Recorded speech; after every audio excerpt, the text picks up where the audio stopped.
안녕하세요. 머신러닝의 세계에는 결정트리라는 아주 강력하고 또 재미있는 도구가 있습니다. 이름만 들으면 뭔가 되게 딱딱할 것 같잖아요. 근데 사실은요, 이게 우리 뇌가 매일같이 무언가를 결정하는 방식이랑 정말 놀라울 정도로 비슷합니다. 자, 이런 질문 한번 던져볼게요. 오늘 테니스 칠까? 아마 여러분 머릿속에서는 지금 날씨가 어떤지, 습도는 높은지, 바람은 부는지 이런 것들을 순식간에 따져보고 답을 내렸을 거예요. 진짜 놀랍게도 말이죠. 기계가 학습하고 뭔가 결정하는 방식이 바로 이거랑 똑같다는 겁니다. 그럼 우리 뇌 속에서 벌어지는 일을 한번 그대로 따라가 볼까요? 첫 번째 규칙을 세워보는 거죠. 일단 만약 날씨가 화창하다면 바로 이게 결정의 첫 번째 갈림길이 되는 거예요. 근데 날씨 하나만 가지고 결정하기엔 좀 그렇죠? 그래서 조건을 하나 더 붙여보는 거예요. 그리고 습도도 보통 수준이라면? 이런 식으로 질문을 계속 이어가면서 상황을 점점 더 구체적으로 좁혀나가는 거죠. 그리고 마침내 결론이 딱 나오는 거죠. 날씨도 좋고 습도도 괜찮다면 최종 결정은 테니스를 친다가 되는 겁니다. 어때요? 되게 간단한 규칙이죠? 자, 바로 여기가 핵심입니다, 여러분. 방금 우리가 함께 살펴본 이 간단한 만약에 그렇다면 방식의 생각. 이게 바로 결정트리의 핵심 원리입니다. 그러니까 여러분은 이미 자신도 모르게 결정트리 방식으로 생각하고 있었던 거예요. 네, 바로 이거예요. 복잡하게 얽힌 데이터 뭉치를 향해서 계속해서 예리한 질문을 던지는 겁니다. 그래서 깔끔하게 그룹으로 나누고 또 나누고 마침내 최종 결론을 얻어내는 것. 이게 결정트리의 전부입니다. 이건 뭐 어려운 수학 공식 같은 게 아니고요. 그냥 우리의 직관적인 생각의 흐름을 컴퓨터가 알아먹게끔 딱 정리해 놓은 그런 지도 같은 거라고 보시면 돼요. 좋습니다. 그럼 이 직관적인 아이디어가 실제로 어떤 구조를 가지고 있는지 그 해부도를 한번 자세히 들여다볼까요?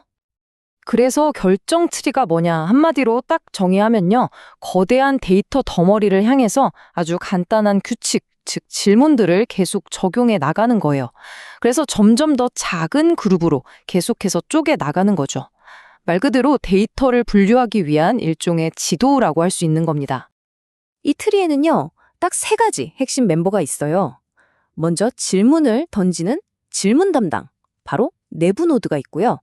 아까 날씨는 어때? 라고 물었던 곳이 바로 여기죠.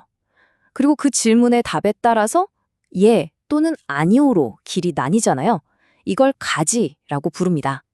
그리고 마침내 테니스 치자 같은 최종 결론이 나오는 마지막 지점. 이게 바로 리프 노드. 그러니까 나뭇잎에 해당하는 부분입니다. 자, 여기서 이제 가장 근본적인 질문이 하나 나옵니다. 좋은 결정 트리를 만들려면 수많은 질문 중에 도대체 어떤 질문을 또 어떤 순서로 던져야 가장 좋은 트리를 만들 수 있을까요?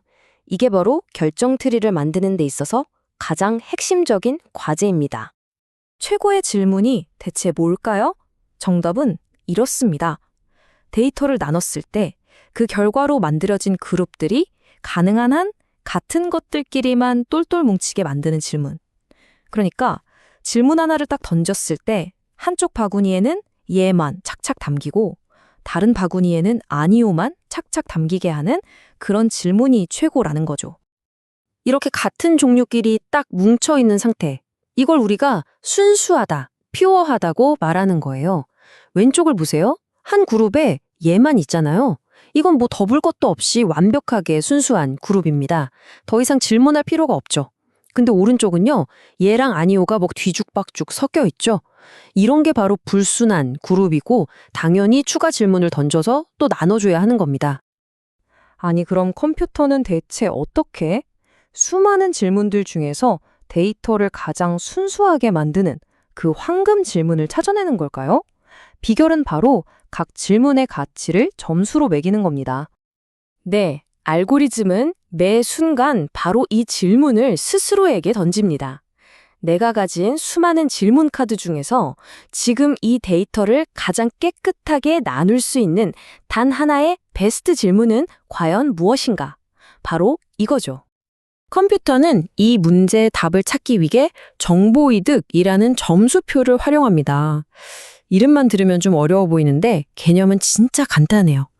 각 질문이 데이터를 얼마나 효과적으로 순수하게 만들어주는지, 즉 얼마나 정리정돈을 잘하는지 그 능력을 점수로 매긴 거라고 생각하시면 딱 맞아요. 당연히 알고리즘은 이 점수가 가장 높은 질문을 고르겠죠. 자, 그럼 말이 나온 김에 실제 데이터를 가지고 이 과정이 어떻게 돌아가는지 한번 보죠. 여기 사람들의 성별, 교통비, 소득 수준에 따라서 어떤 교통수단을 타는지에 대한 데이터가 있습니다. 우리의 목표는 이 데이터를 가지고 어떤 사람이 어떤 교통수단을 탈지 예측하는 결정 트리를 만들어 보는 겁니다. 자, 그럼 첫 번째 질문 뭘로 시작해야 할까요? 성별일까요? 소득일까요? 아니면 교통비?